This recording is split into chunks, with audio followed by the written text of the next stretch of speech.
নমস্কাৰ। এই মুহূৰ্তত ৰাজ্যবাসীৰ বাবে ওলাই আহিছে সন্ধিয়াৰ কেইবাটাও গুৰুত্বপূৰ্ণ খবৰ। আজি হৈছে 13 মে 2026। অসমৰ লগতে ভাৰতৰ বিভিন্ন প্ৰান্তৰ পৰা এই খবৰসমূহ যুগুত কৰা হৈছে আৰু এনেকুৱা ধৰণৰ ভিডিঅ'সমূহ নিতৌ চাবলৈ ভিডিঅ'টোত লাইক কৰি শ্বেয়াৰ কৰি দিয়ক।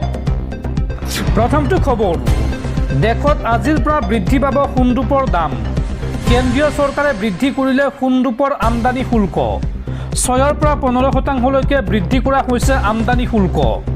আগন্তুক এবছৰলৈকে সোণ ক্ৰয় নকৰিবলৈ প্ৰধানমন্ত্ৰী মোদীয়ে কৰা আহ্বানৰ পিছতে দেশত তাৎপৰ্যপূৰ্ণভাৱে বৃদ্ধি পাইছে সোণৰূপৰ আমদানি শুল্ক। সোণৰূপ কিনিম বুলি যদি আপুনি ভাবিছে তেন্তে আপোনালৈ বেয়া খবৰ। দেশত আকৌ বাঢ়িব সোণৰূপৰ মূল্য। বৃদ্ধি কৰা হ'ল সোণ আৰু ৰূপৰ আমদানি শুল্ক।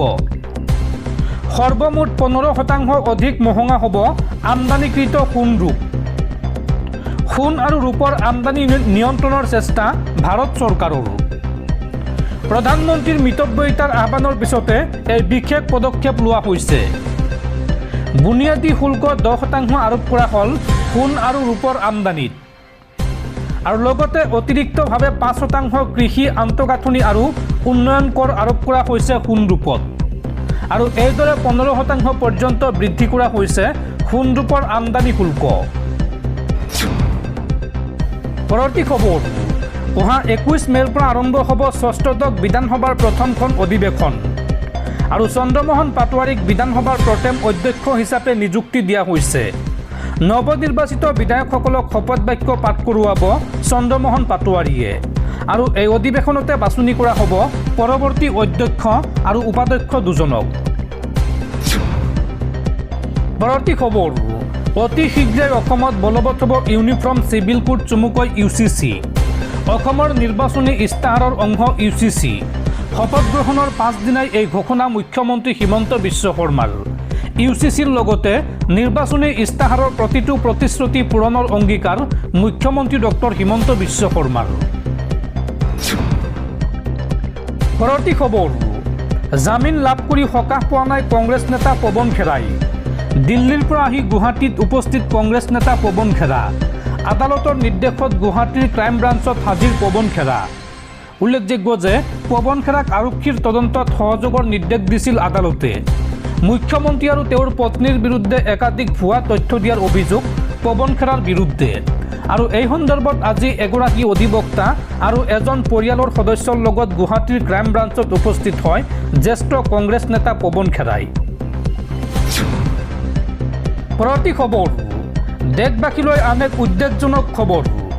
মধ্যপ্ৰাচ্যৰ যুদ্ধৰ পোনপটীয়া প্ৰভাৱ পৰিছে ভাৰতত। ভাৰতত মাত্ৰ 2 মাহৰ বাবেহে মজুত আছে খাৰুৱা তেল আৰু LNG আৰু 45 দিনৰ বাবে মজুত আছে LPG। এই সন্দৰ্ভত পেট্ৰলিয়াম মন্ত্ৰীয়ে কৰিলে ডাঙৰ মন্তব্য। চৰকাৰৰ দিহা মানি চলাৰ আহ্বান দেশবাসীলৈ। দেশত মাত্ৰ 2 মাহৰ বাবেহে মজুত আছে খাৰুৱা তেল আৰু LNG আৰু 45 দিনৰ বাবে মজুত আছে LPG।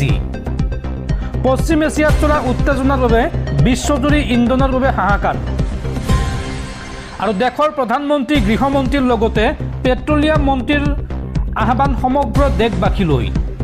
ধাৰাবাহিকভাৱে দেশৰ জনসাধাৰণলৈ আগবঢ়াইছে পৰামৰ্শ।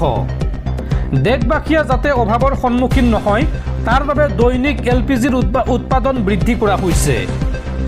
35,000 টনৰ পৰা 54,000 টনলৈ বৃদ্ধি কৰা হৈছে LPGৰ উৎপাদন আৰু আগন্তুক পৰিস্থিতিৰ সৈতে মোকাবিলা কৰিবলৈ চৰকাৰৰ দিহা মানি চলাৰ আহ্বান দেশবাসীলৈ।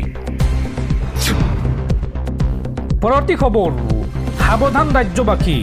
আগন্তুক 24 ঘণ্টাত ৰাজ্যত হ'ব মুষলধাৰ বৰষুণ আৰু এই সন্দৰ্ভত ৰাজ্যৰ কেইবাখনো জিলাত এলাৰ্ট জাৰি বতৰ বিজ্ঞান কেন্দ্ৰৰ। অসমৰ কোন কোন জিলাত বতৰক লৈ জাৰি কৰা হৈছে এলাৰ্ট চাওঁ আহক। ৰাজ্যত পুনৰ বতৰৰ কালৰূপ। ৰাজ্যত আহি আছে প্ৰচণ্ড ধুমুহা বৰষুণ। এই সন্দৰ্ভত ৰাজ্যৰ কেইবাখনো জিলালৈ এলাৰ্ট জাৰি বতৰ বিজ্ঞান কেন্দ্ৰৰ। অসমৰ কোন কোন জিলাত এলাৰ্ট জাৰি কৰা হৈছে সেই তথ্য জনাই আছোঁ আৰু ইতিমধ্যে ৰাজ্যৰ প্ৰান্তে প্ৰান্তে মুষলধাৰ বৰষুণ আৰম্ভ হৈছে। আজিৰ দিনটোত অত্যন্ত প্ৰয়োজনীয় কাম নাথাকিলে আপুনি ঘৰৰ পৰা নোলাব। নিশালৈকে অধিক ভয়ংকৰ ৰূপ ধাৰণ কৰিব পাৰে বতৰে। আজিৰ দিনটোত অসমৰ কোন কোন জিলাত এলাৰ্ট জাৰি কৰা হৈছে চাওঁ আহক। মাজুলী, ডিব্ৰুগড়, তিনিচুকীয়া, শিৱসাগৰ, চৰাইদেউ, যোৰহাট, গোৱালপাৰা, চিৰাং, বঙাইগাঁও, কামৰূপ মেট্ৰ, ধুবুৰী জিলাত জাৰি কৰা হৈছে য়েল্ল' এলাৰ্ট। আৰু এই বৰষুণৰ ফলত গুৱাহাটী মহানগৰীত কৃত্ৰিম বানপানীৰ আশংকা কৰা হৈছে। লগতে ৰাজ্যবাসীক সতৰ্ক হৈ থাকিবলৈ আহ্বান জনাইছে বতৰ বিজ্ঞান কেন্দ্ৰই। পৰৱৰ্তী খবৰ, ইন্ধনক লৈ মিতব্যয়ী চৰকাৰ। জনতাক দিয়া পৰামৰ্শ নিজেও পালন কৰিলে মোদী চৰকাৰে। 50% হ্ৰাস কৰিলে প্ৰধানমন্ত্ৰী মোদীৰ কনভয়। আৰু প্ৰতিখন ৰাজ্যৰ মুখ্যমন্ত্ৰীকো এই সন্দৰ্ভত সাজু হৈ থকাৰ নিৰ্দেশ। প্ৰধানমন্ত্ৰী নৰেন্দ্ৰ মোদীৰ কনভয়ৰ বাহন হ্ৰাস। কনভয়ত 50% বাহন হ্ৰাস কৰাৰ নিৰ্দেশ SPGক। কনভয়ত ইলেক্ট্ৰিক বাহন ব্যৱহাৰ কৰাৰ নিৰ্দেশ প্ৰধানমন্ত্ৰী মোদীৰ। উল্লেখযোগ্য যে দেশবাসীক ইন্ধনৰ ব্যৱহাৰ হ্ৰাস কৰিবলৈ আহ্বান জনাইছিল প্ৰধানমন্ত্ৰী মোদীয়ে। আৰু তাৰ পিছতে মঙলবাৰে অসমত হ্ৰাস কৰা দেখা গ'ল প্ৰধানমন্ত্ৰী মোদীৰ কনভয়ৰ বাহন।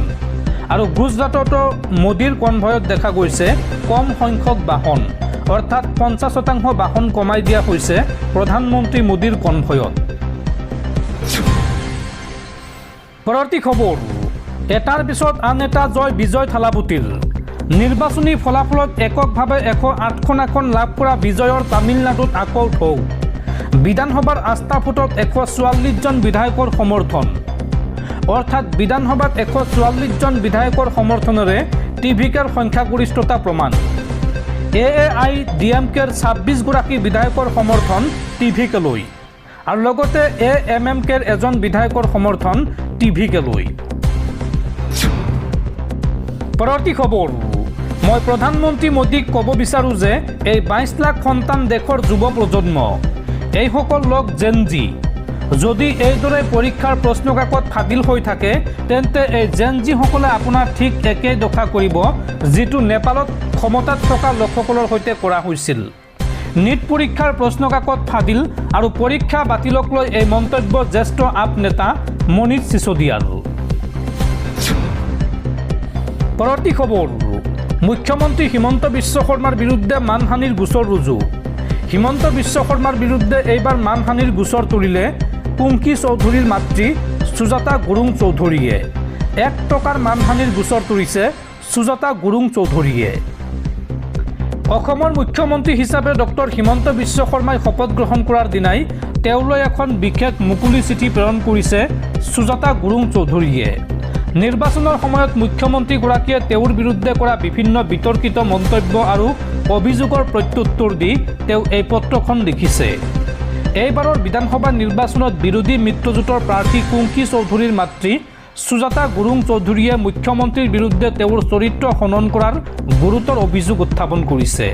তেওঁ উল্লেখ কৰিছে যে নিৰ্বাচনী প্ৰচাৰৰ সময়ত কোনো প্ৰমাণ নোহোৱাকৈয়ে তেওঁ গোমাংস ভক্ষণ কৰা লোক অসনাতনী আৰু ভাৰত বিৰোধী কমিউনিষ্ট আখ্যা দিয়া হৈছিল, যাৰ ফলত তেওঁৰ ব্যক্তিগত জীৱনত যথেষ্ট প্ৰভাৱ পৰিছে।